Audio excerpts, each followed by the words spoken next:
To enter a modern-day battlefield, a soldier gambles with his or her life. For a group of 40 soldiers from Fort Carson, a newly designed life-saving training course gives tools needed to win battles and stay alive. The Iron First Responder program uses tested principles and life-saving skills of the Ranger First Responder program to instruct and train soldiers to eliminate preventable combat deaths. The 5 phases of instruction in classroom and real-world scenarios train soldiers on the duties and responsibilities of life-saving. Some of your buddies getting in direct contact that are in a vehicle. So we've got some tanks out here, some Bradleys out here. So let's say if they got hit with a round or something like that, we're trying to get our buddies out of the tank, out of the Bradley, and then start performing life-saving measures right there.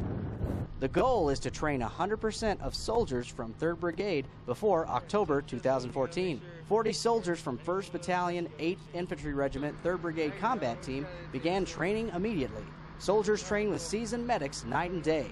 For several medics, training soldiers right the first time helps prevent a common life-threatening injury. With a gunshot wound, there's an entrance and there's an exit wound. Well, there's not always an exit wound, but you always need to check for one. And a lot of times that's overlooked, but usually these guys are pretty good about, if you correct them once, they're able to, look for that exit wound, and that's pretty much what I've been seeing. Soldiers practice extracting and treating wounded team members while communicating and protecting an area under fire. Soldiers also encounter injured dummies, enemy tactics, wounded actors, terrain obstacles, and much more, all while constantly moving under fire to the next task. Following all the steps to save a life is fundamental, but for several instructors, using your head is just as important. Yeah, improvising is very important. Sometimes medics always don't have what they need, so if you don't have what you need, you have to use what you have available to you.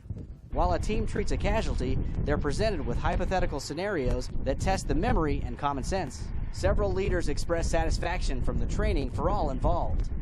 I mean, feels good. I mean, we're the first go around at this training. So I mean, we're trying to set the standard for the brigade and really get these guys going on some good training. It's positive reinforcement for them as leaders, and it's a positive reinforcement for the soldiers while they go through the lanes.